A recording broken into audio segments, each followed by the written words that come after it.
आपकी लाइफ में बहुत मुश्किलें और परेशानियां होंगी। आप थक चुके होंगे अपनी लाइफ से, लेकिन आपकी जिंदगी का यही मुश्किल वक्त आपको स्ट्रॉन्ग बनाता है।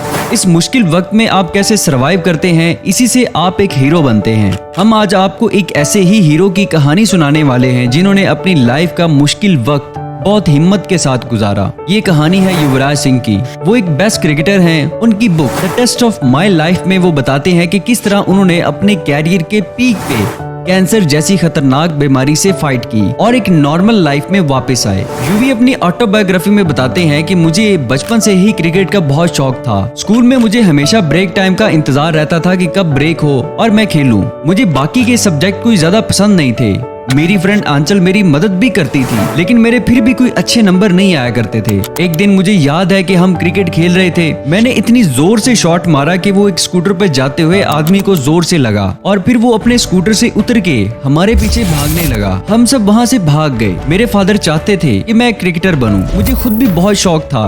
मेरे फादर मुझे एक दिन महारानी क्लब ले गए। वहाँ पे उस वक्त इंडिया के best batsman Navjot Singh Sidhu practice कर रहे थे। मेरे फादर ने उन्हें कहा कि आप इसकी जरा बैटिंग तो देख। उन्होंने मेरी बैटिंग देख के कहा कि ये लड़का क्रिकेट के लिए नहीं बना, लेकिन मेरे फादर ने भी हार नहीं मानी और ना मुझे मानने दी। उनका एक ही ख्वाब था कि मुझे एक ग्रेट क्रिकेटर के तौर पर इंडियन टीम में देखें। उन्होंने एक दिन सुबह प्रैक्टिस के लिए उठाया। उस दिन बहुत ठंड थी। मैं बिस्तर पर पड़ा रहा और ऐसे किया कि जैसे मैंने सुना ही नहीं। थोड़ी ही देर बाद मेरे फादर ने मेरे ऊपर एक ठंडे पानी की बाल्टी ला के गिरा दी। उस दिन मुझे उन पे बहुत गुस्सा आया, लेकिन उनका भी तो ये ख्वाब था। मेरा छोटा भाई मेरे से 8 साल छोटा है। मेरे पेरेंट्स के दरमियान रिलेशन अच्छा नहीं था। उनके दरमियान हर वक्त लड़ाई चलती रहती थी। मैं उससे बचने के लिए भी अपना फोकस क्रिकेट पे रखता था, लेकिन मेरा भाई उनके झगड़ों के दरमियान पिस रहा था। मेरी माँ ने अपनी मैरिड लाइफ की प्रॉब्लम सॉल्व करने की कोशिश ही नहीं की थी। मेरे फादर ने मुझे टीनेज तक बहुत स्ट्रिक्ट डिसिप्लिन में रखा था। एक दफा मैं मैच में 39 रन पे आउट हो गया।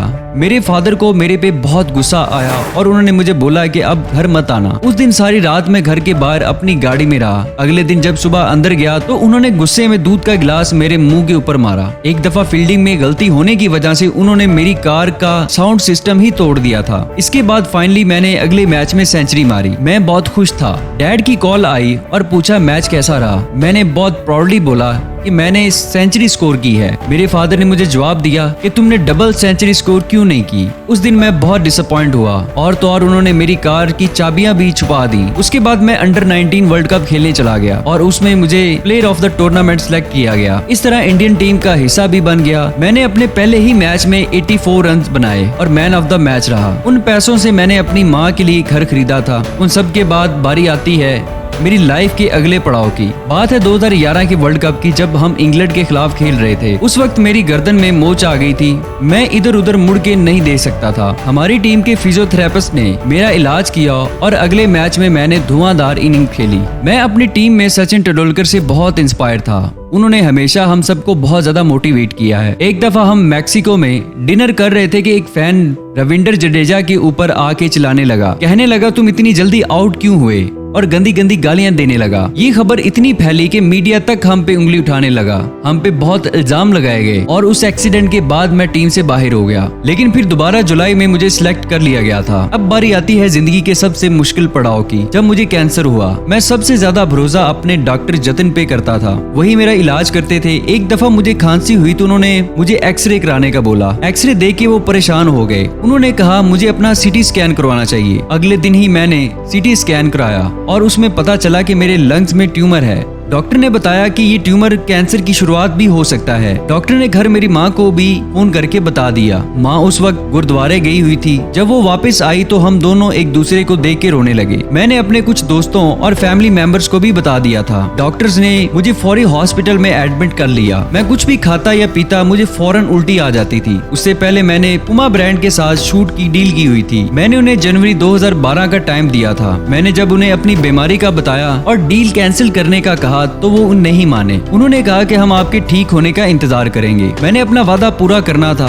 मैं शूट के लिए चला गया और वहाँ पे और भी फेमस एथलीट्स थे जिनसे मिलके मैं अपनी बीमारी भूल गया। लेकिन जब भी मुझे खांसी आती तो मेरे मुंह से खून आता था। एक खिलाड़ी के तौर पर मुझे बर्दाश्त करना सिखाया गया था। उस वक्त मुझे अनिल कुंबले याद आए जिन्होंने अपने टूटे हुए जबड़े के साथ मैच खेला था। बस उस वक्त मैंने हार नहीं मानी। अपने इलाज के लिए लंदन गया उधर डॉक्टर हार्पर ने मुझे बताया कि केमियोथेरेपी के 4 साइकिल्स के बाद मैं ठीक हो जाऊंगा। मेरा इलाज शुरू होने वाला था। मैंने अपना प्लान चेंज कर लिया और डॉक्टर अनहंत के पास गया। वो बहुत ही जाने माने डॉक्टर थे। मैंने डॉक्टर हार्पर से माफी मांगी, लेकिन उन्होंने मुझे कहा कि अगर मेरे बेटे को भी कैंसर होता तो मैं भी उसका इलाज डॉक्टर अनहंत से ही कराता। डॉक्टर अनहंत ने मुझे बताया कि 1 महीने में 3 केमियोथेरेपी से मैं बिल्कुल ठीक हो जाऊंगा, ऐसे ही जैसे मुझे पहले कभी कैंसर हुआ ही ना हो। मैंने उनसे सवाल किया कि क्या मैं इस थेरेपी के बाद फादर बन सकूंगा। उन्होंने मुझे बताया कि इसके बाद फर्टिलिटी रेट 60% तक कम हो जाता है, लेकिन अभी वो सिर्फ 10% ही हुआ था। उन दिनों मैं अपनी वीडियोस बनाता था और अपनी एक डायरी भी लिखता था। मीडिया के जरिए सब लोगों तक मेरी बीमारी की खबर पहुंच चुकी थी। मेरे बहुत ही करीबी लोगों ने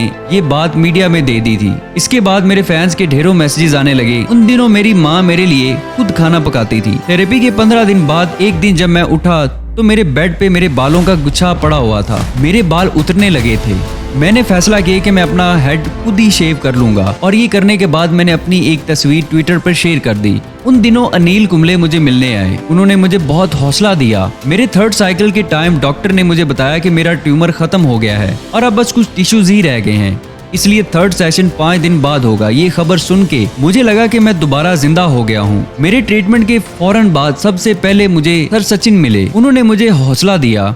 उस वक्त मेरी हालत ऐसी थी कि मैं चल भी नहीं सकता था, इसलिए मुझे 10 दिन और हॉस्पिटल में रखा गया। जब मैं घर वापस आया तो एक आदमी ने मुझसे हाथ मिलाया। मैंने उसे कहा कि मैंने आपको पहचाना नहीं। वो मेरा लॉयर था। थेरेपी के बाद मुझे शॉर्ट टर्म मेमोरी लॉस हो गया था, जो अक्सर लोगों को हो जाता है, लेकिन सब लोगों ने मुझे बहुत प्यार दिया और मैं जल्द ही ठीक हो गया। अब दोबारा बारी आती है खेलने की। मुझे लग रहा था कि मेरा वजन बहुत ज्यादा हो गया है। मुझे दोबारा ट्रेनिंग शुरू करनी थी। बहुत ही सख्त ट्रेनिंग के बाद मेरा वर्ल्ड कप में सिलेक्शन हो गया। उस वक्त लोगों से मुझे इतना प्यार मिला कि मैं बहुत इमोशनल हो गया। हर जगह लोग मेरे से मिलना चाहते थे। जगह जगह बैनर्स लगे हुए थे, good bye cancer, welcome sixer. जब मैं कैंसर के बाद पहली दफा ग्राउंड में आया तो लोगों ने खड़े होकर मेरे लिए तालियां बजाई। उस दिन मैंने 24 बॉल्स पर 32 रन्स बनाए थे और ये मेरी लाइफ का सबसे बड़ा प्राउड मोमेंट था। मैं बहुत ही ज्यादा खुश था कि मैंने अपनी लाइफ को दोबारा हासिल कर लिया है। तो हमें यूवी की लाइफ से सबक मिलता है कि अपनी लाइफ में चाहे जितने भी चैलेंजेस आए, हमेशा उनसे एक फाइटर की तरह लड़ें और अपनी लाइफ दोबारा जिएं। मुझे उम्मीद है आपको ये ऑटोबायोग्राफी बहुत ज्यादा पसंद आई होगी।